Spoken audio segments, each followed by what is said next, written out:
Alright, how's it going, guys? So today we are going to be making Linda's Pantry's Habanero Apricot Jelly, and I'm super excited. So overnight I went ahead and I chopped up my apricots into little bits, and I've been soaking them in 2¼ cups of vinegar, and so those are ready to go. I have my canner on the stove, which I have to turn on now, and that is going to start heating up. Over here I went ahead and of course cleared my counter.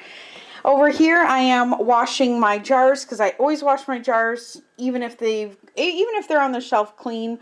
I give them a good wash along with my rings, along with my lids. I just wash them in hot soapy water and then give the jars an extra wash. One tip I did want to say, because I received some jelly as gifts, and some people don't remove the rings after they're done canning, which is fine. You can either leave them on or leave them off. There's people have reasons for leaving them on, and people have reasons for taking them off. I take mine off. But sometimes when they're left on, I don't know if you can see that, but sometimes when you leave them on, the rings can rust and leave a rusty kind of mark on your glass. Now, these were actually really rusty, and I've been scrubbing at them.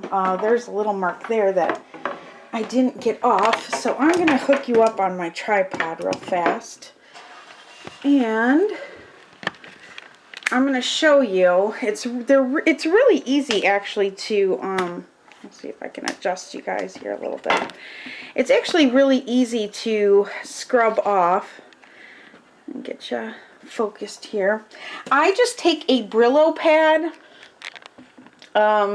This is the lemon one, and let me see if I can refine that spot. It's right, I don't know if you can see it, but it's right there. Do you see where it's rusty right under that rim? So I'm just going to scrub it. And if you just give it a good scrub, the rust will come out. It's a pain in the butt, but you know, these are really pretty jars and I want to reuse them. So, you know, don't throw away a jar just because it has rust on it. It will come out. You just have to grab a Brillo pad and give it a good scrubbing. So, a little tiny bit left.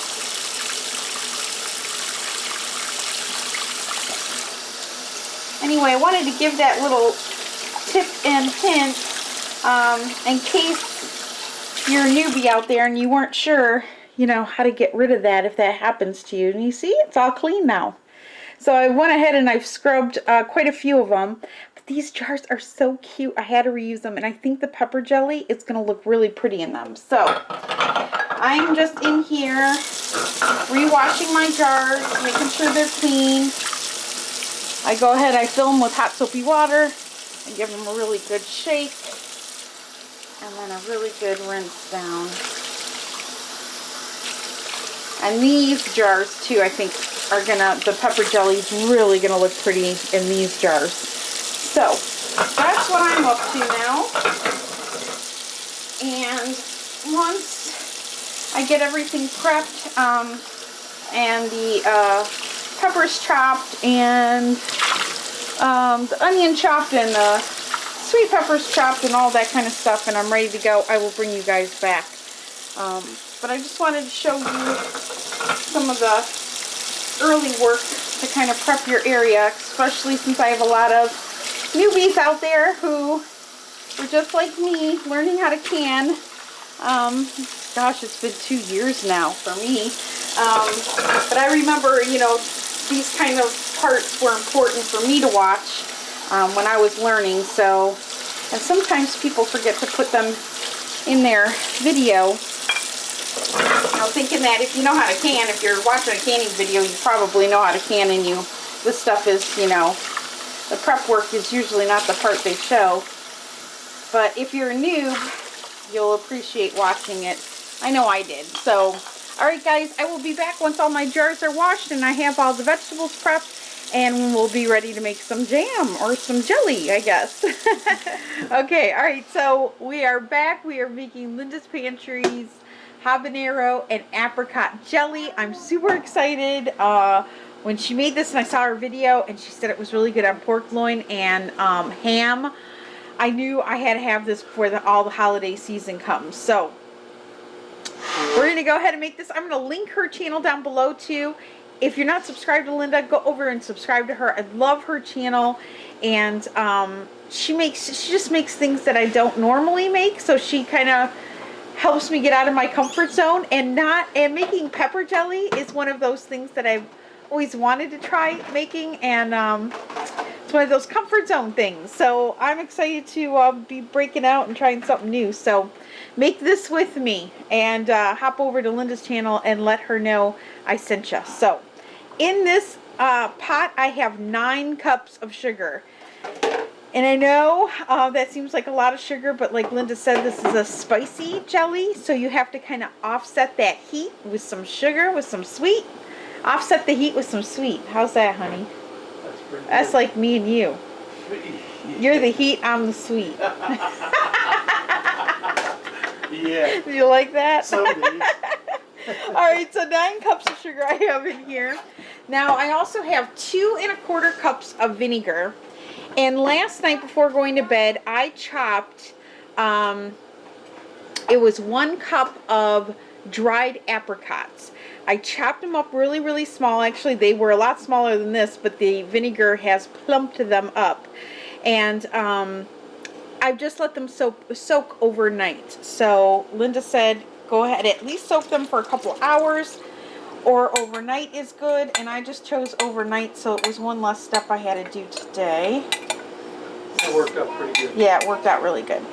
So that's going to be your tang in your jelly. Because if you can do it the night before, it saves you prep on that. Yeah, any kind of saving, any kind of prep work is good in my book. The same day you're doing all of it. Yeah. Right. Especially when it's the same day you're doing everything. Now, in this bowl, this is my hubby's bowl that he did for me. Thank you, honey. Yeah. Is 1 cup of chopped, finely chopped. Everything is finely chopped. I used my KitchenAid food processor to chop it. It's 1 cup of habanero, 1 cup of sweet red pepper, and 3/4 cup of a red onion. Now none of my olfactory or other senses work. I'm blind. My husband is blind and has a runny nose. I can't breathe. I'm choking on my own. Just the oil. Be forewarned, cutting up the habanero de-seeding was the hard part. You do have to de-seed it. The real heat is in the seeds, so de-seed those suckers. Tough. Do it quick. But the KitchenAid makes it easier as far as. You got a food processor? Use it. Yeah, use a food processor if you have one. All right, so I'm just gonna mix this up, and I'm going to heat this up. Linda said heat this up to a boil, and we are going to do that. And once this comes to a boil, I will bring you back. I have some hot water that had just come to a simmer back there. I threw my lids and rings in. I have my jars in here, which is hot boiling water, and they've been, oh my gosh, they've been in there for about an hour or so, so those are nice and sterilized. And we will come back once this gets to a boil. It looks pretty. Look at the pretty color. I'm so excited. All right, and just for the record, I'm going to add a tablespoon of butter in here. And that is going to be to help cut down on the foam when this starts heating up and coming to a boil. So I'm going to go ahead and let that melt in here. And I'll bring you guys back once this comes to a boil. It smells incredibly good. Alright guys, so this came to a boil. And you want to boil it to where you cannot stir down the boil anymore. And we are there. So now we are going to, if I can find scissors, we're going to go ahead and add, I am adding, now usually I use powdered pectin, but Linda used liquid. So I'm going to go ahead and use liquid pectin. It's 3 pouches, so I bought 2 boxes because when you buy it, there's 2 pouches in a box. So I'm going to go ahead, and there's my liquid pectin. And I'm going to add in 3 pouches.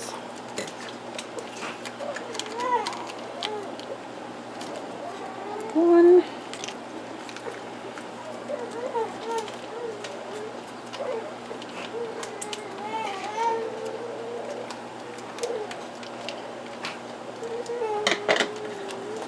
2, and 3. Thank you.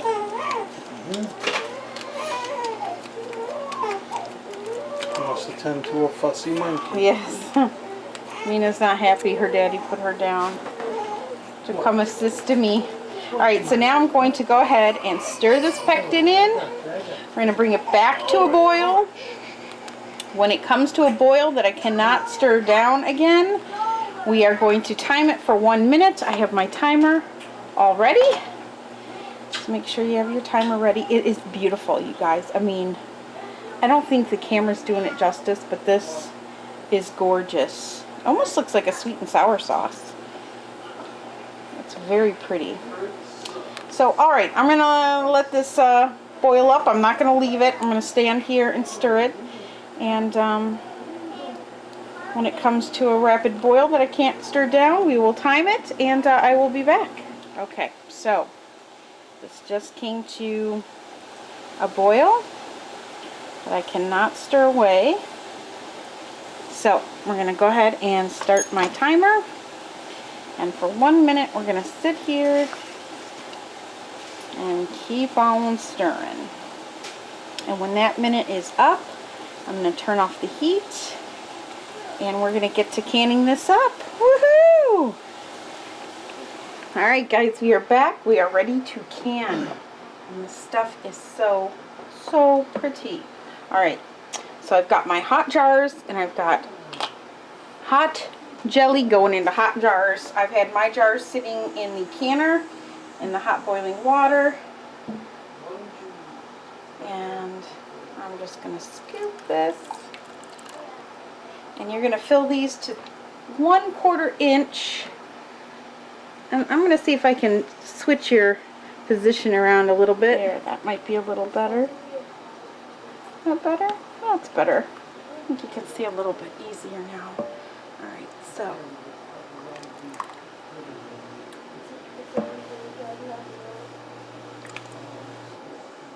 ¼ head space, and if you're new and you're not sure what that is, that's what these handy dandy tools are for. And this first little peg is 1/4. And we're just a tad smidgen more than what I want to be, so I'm going to just get a spoon here. I'll just take a spoonful out and throw it in this one. And that should be good. Yep. Alright. So, let me wipe the rims. Okay. So, I have a little bit of vinegar in here and just a napkin. And I'm going to dip it. And I'm going to just wipe the top of my rim here. Make sure it's nice and clean so we get a really good seal. And then grab a lid. And be careful because all this stuff is hot. Alright, finger tight. And that's it. Should be good. There we go. Alright. Here's our first jar. Look how pretty. Oh, it's so pretty. Alright, so I'm just going to go ahead and I'm going to put that in my canner. And let's can up a different jar here, just so you can see what it looks like in a different kind of jar.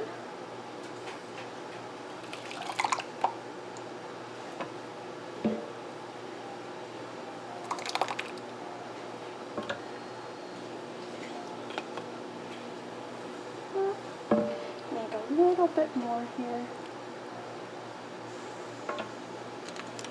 Toast it. Perfect.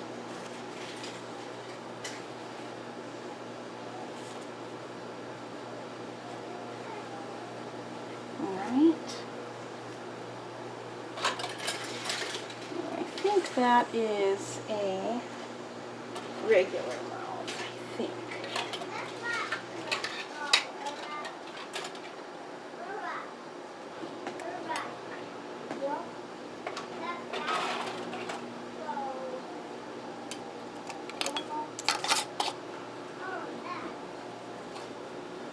Finger tight. There's jar number 2. Alright, so I'm going to get these canned up. I only can fit 8 because of these wide mouth jars that I'm using. They're pretty thick on the base here, so I can fit 8, so I'm going to do 8. And when I get them in the canner, I will bring you back. Alright, so my jars are all in. I've got 8 of them and an empty pot. And I'm going to go ahead and put the lid on this. And this is going to process for 10 minutes. When 10 minutes is up, I'm going to shut off the heat, let it sit for 5, and then we will pull out the jars and take a look at what they look like. Alright, so they've been processing for 10 minutes. They sat for 5, and now it is time to pull them out of the canner. And let's lift the rack up. Here we go.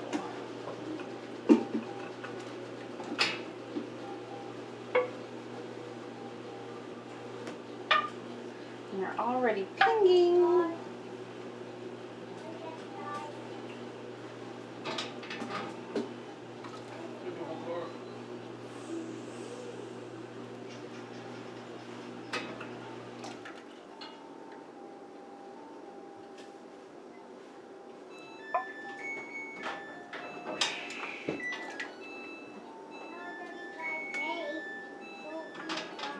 Is my washer ready?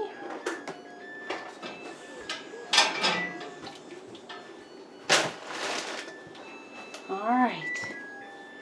That is it. There they are. So I was able to get 8 of them. And I'll show you with the bigger jar. See if I turn on the light. If that helps any. What it looks like. Let's see. Can you get it? They're very, very, very pretty. Very pretty. They glow. So that is it. Now, I can't wait to try it. Of course, I'm going to let these cool.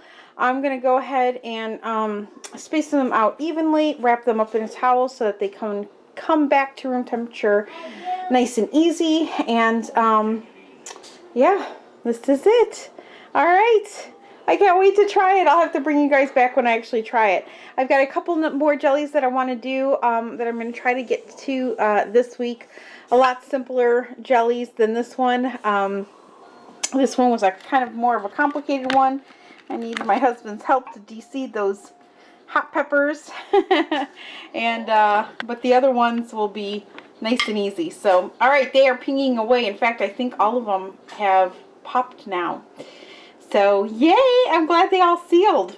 Alright guys, I hope this was fun. Go check out Linda's channel. I will leave a link down below to her video on making this. And Linda, thanks so much for putting out and sharing an awesome recipe.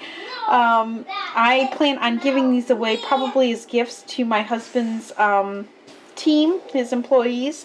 So for Christmas. And yeah, and of course I have to keep at least 1 or 2 for myself. I can't wait to try it on a pork tenderloin. That's what I'm excited about. All right guys.